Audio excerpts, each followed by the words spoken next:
think most men struggle with this from day one when they meet a woman, understanding their own value and that they should put themselves first. And that's actually what women want, because they're attracted to that. Lead. They want a leader, exactly. right? So if you're going to be the leader, but then you're going to break your boundaries, be like, oh, no, I want to be there for you, and you're not going to focus on yourself, slowly that erodes your relationship. We've spoken about that quite a few times on here. Yeah. But yeah, so we used the phrase last week on the podcast, hierarchy, like a hierarchy, or like organization, but a hierarchy, a family hierarchy, and an understanding of like, okay, I'm the leader.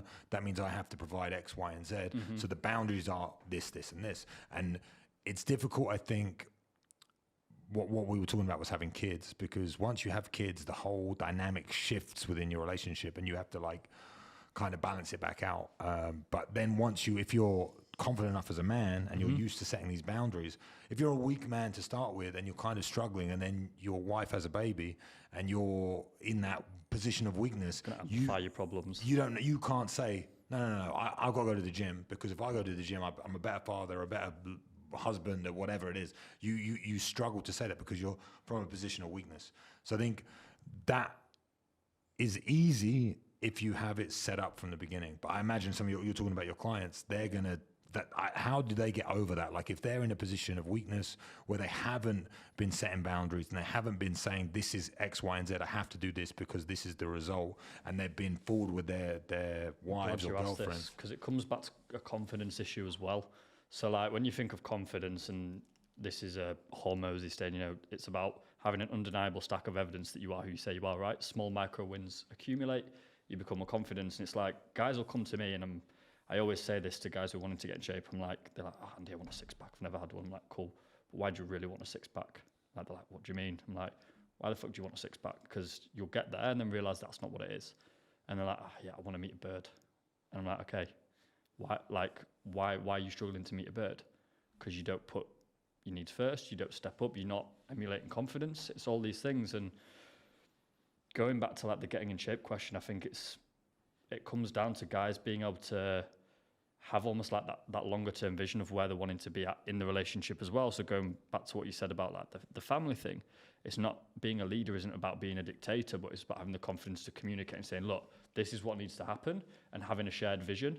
And a lot of the guys, when, going back to the communication thing, it's like they just don't know how to articulate what they actually want. And that becomes a huge problem. Yeah, I think they don't even know how to articulate what they want. They don't even know what they want. Right, they've never even thought about it. You said long-term vision. And this is something I deal with every day. And it's like, if you don't know, I always just say, if you don't know where you're going, how the hell are you going to get there? Simple phrase, but if you don't know where you're going, how the hell are you going to get there? If you get on a train and you don't know what stop you're getting off at, you're not going to get off at the right stop. So the first thing you have to understand is, where am I going? And who do I want to become? Or what's the sort of man that I want to be? This is a lot of things that I talk about, like having purpose in your life and the rest of it. But you mentioned something really interesting about the men nowadays not having confidence. And something that I find insane is men, I want to get a six-pack because I want to get a bird. Cool. Fair enough. If that's the reason, whatever. But most guys, or most, I say losers because I like to be, a bit annoying. Most losers will live their life where they don't know about brokies. That's not my vernacular. But most losers will go through their entire life settling with a 3 because they're not willing to talk to a 10.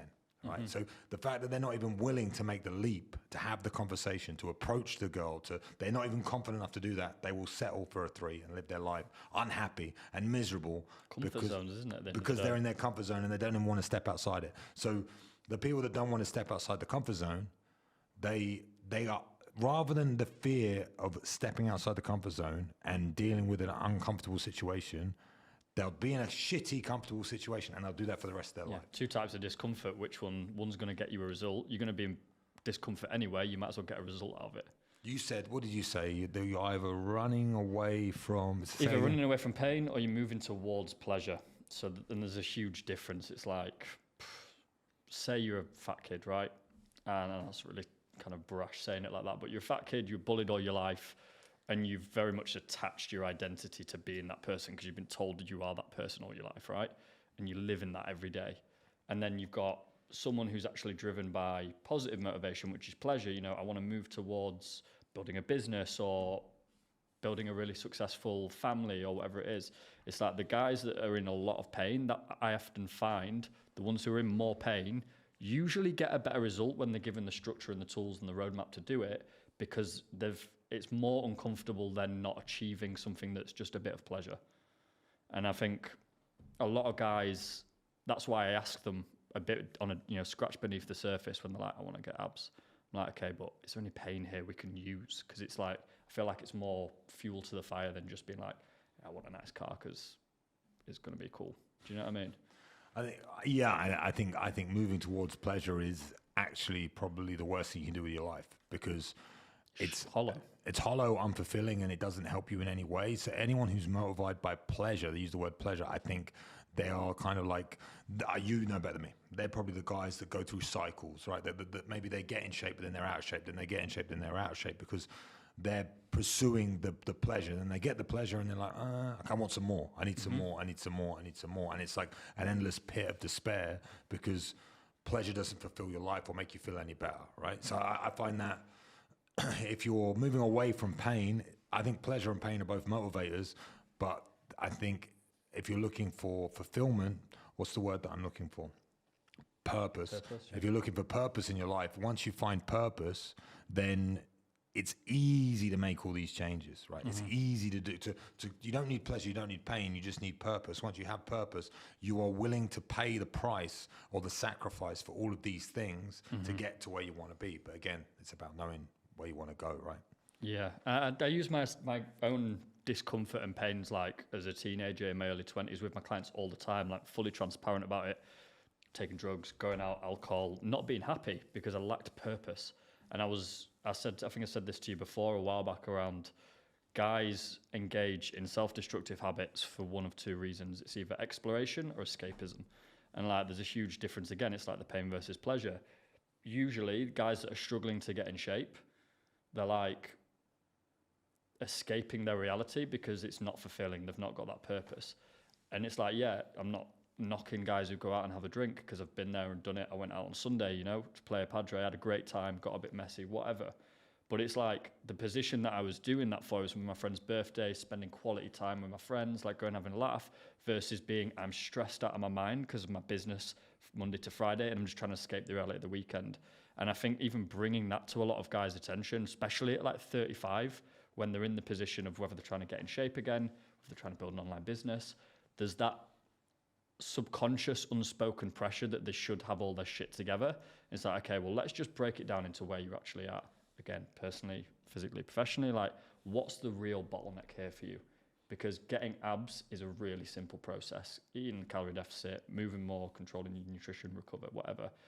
If you're constantly using, I talk again in my program about 4 self-destructive habits, it's like the ones I see, it's people pleasing, overworking, comfort eating, alcohol and drugs, right? On a personal level, what self-destructive habits are holding you back?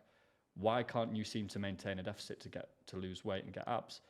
Because I have a 12-hour day working, I end up pulling in the drive-through, getting a family bargain bucket at KFC, smashing the whole thing. Awesome. Repeat the cycle, right? And so when you get down to it, it's like, it's not always a surface level thing. It's like, okay, well, let's tackle the big rocks in your life that are holding you back. It might be on a personal level. It might be a professional level where you're not setting a boundary with your boss and you're just taking on way more work than you should be because you're a cog in a wheel and you don't see any way out.